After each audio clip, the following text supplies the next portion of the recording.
First time ఎవడన్నా పోతా ఉన్నప్పుడు నువ్వేదో ఇట్లా మాటలు మాట్లాడినా అర్థం ఉంది. 10 సార్లు 11 సార్లు పోయిన తర్వాత ఈరోజు నేను తిరుమల తిరుపతి దేవస్థానానికి నేను పోతానంటే నేను అడ్డుకుంటూ ఈ మాదిరిగా నువ్వు నోటీసులు ఇస్తూ ఈ మాదిరిగా తిరుమల తిరుపతి దేవస్థానానికి నేను పోకూడదు అని చెప్పి ఈ మాదిరిగా నోటీసులు ఇస్తూ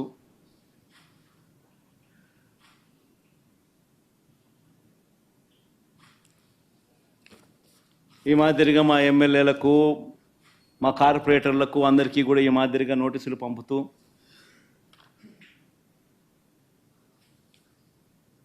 నేను అడుగుతా ఉన్నా, ఒక రాష్ట్ర ముఖ్యమంత్రి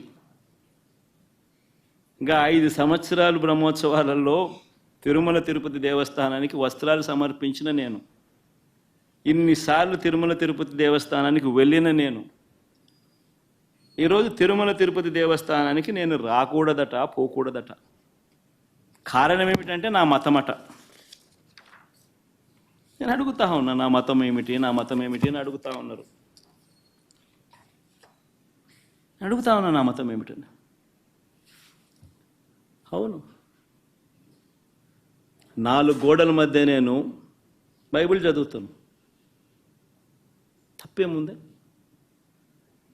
బయటికి పోతే హిందూ సాంప్రదాయాలను నేను అనుసరిస్తాను, గౌరవిస్తాను. బయటికి పోతే ఇస్లాంను అనుసరిస్తాను, గౌరవిస్తాను. బయటికి పోతే సిక్కిజంను అనుసరిస్తాను, సిక్కిజంను నేను గౌరవిస్తాను. నా మతం ఏమిటని అడుగుతా ఉన్నారు. నా మతం మానవ